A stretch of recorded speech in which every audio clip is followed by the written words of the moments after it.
Hi everyone! This video looks at a weak base titrated with a strong acid and will focus on the pH calculation at the midpoint, which is a special point within the buffer zone. The E row of our millimole table tells us where we are on the titration curve and guides us as to how to calculate the pH from that information. There are many different generic notations for a weak base depending on the source. I choose to use a consistent notation of A- for a conjugate base. Some weak bases are not ions, so that is one tiny glitch with this approach, and it is possible that the charge of A- may not align with the actual charge of the weak base. However, I do feel like it's easier to keep track of what's going on if we use the same generic notations consistently throughout all of these titration and equilibrium problems rather than switching back and forth. In this sample millimole table, we are only looking at the E row. Here, we see that the H+ is used up and that the solution contains both the conjugate base A- and the conjugate acid HA. Importantly, notice in this situation that the amounts of A- and HA are equal. Whenever we have a solution that contains both conjugates, we have a buffer, which is the case here. This means that our reaction progress is in region 2 of the titration curve, which is called the buffer zone. The fact that A- equals HA means that the solution is half titrated. Half of the original A- has been converted to HA, which makes their values the same in the E row. This titration that is midway to the equivalence point is called the midpoint. Since we do have both A- and HA, we can use the Henderson-Hasselbalch equation, which is pH equals pKa plus the log of the conjugate base over the conjugate acid. Please continue to use the same form of the equation as we've been using all along. For this situation, where A- equals HA, our ratio in the log term becomes 1, and the log of 1 is 0. Which means the log term drops out. At the midpoint, we're simply left with pH equals pKa. The only thing we may need to do here is calculate pKa for the conjugate acid, depending on what information was given in the problem.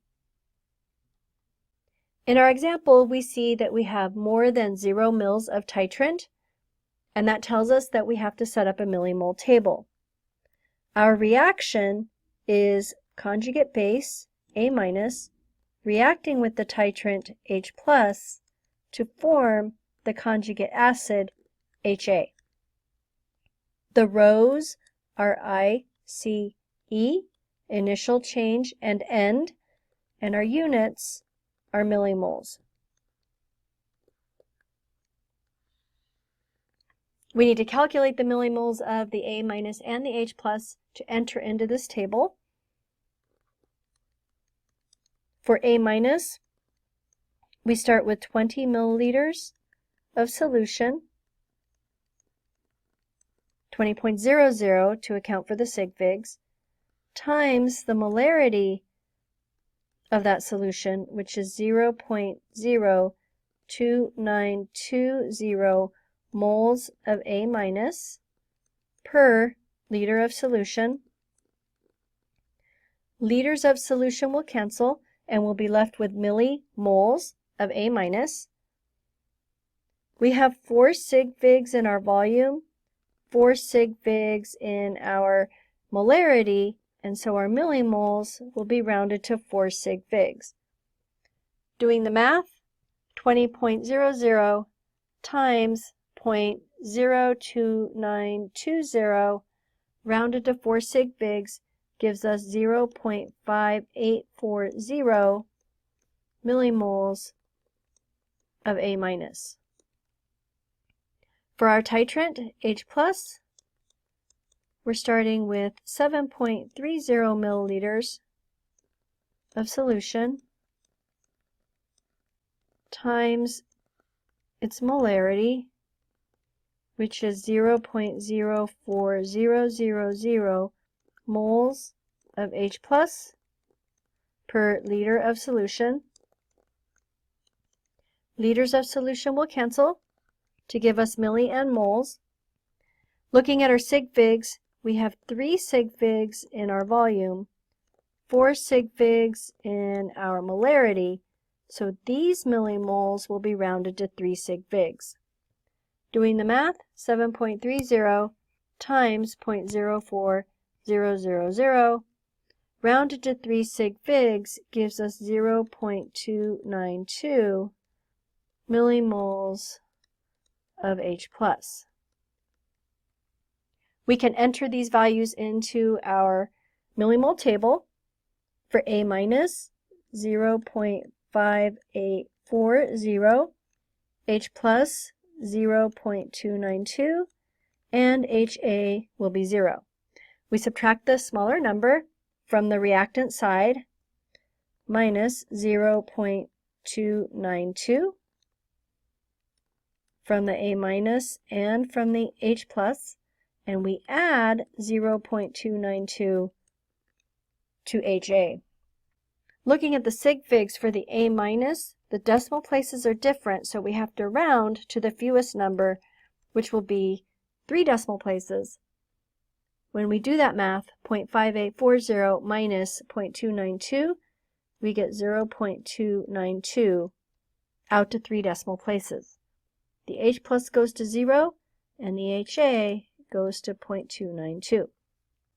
What we find is that we have A minus and HA, and they are equal.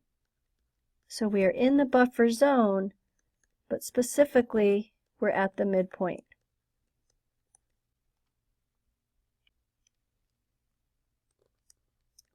So we have pH equals pKa because our log term will drop out.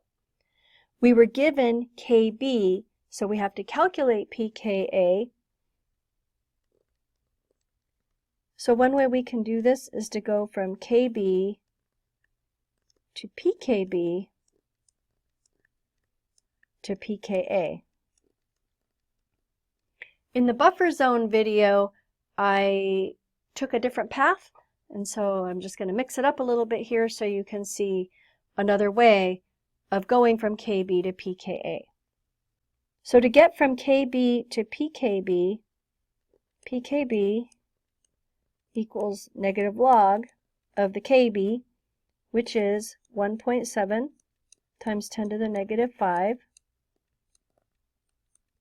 As far as sig figs go, we have 2 sig figs in our log term, so our pKb will have 2 decimal places. Taking the negative log of 1.7 times 10 to the negative 5 out to 2 decimal places gives us 4.77. Then to get the pKa, we can subtract that from 14, so pKa equals 14.00 minus 4.77. Both of these values have 2 decimal places, so we will keep 2 decimal places in our final result for pKa. So 14.00 minus 4.77 gives us 9.23 for pKa. And because we were at the midpoint, 9.23 equals our pH.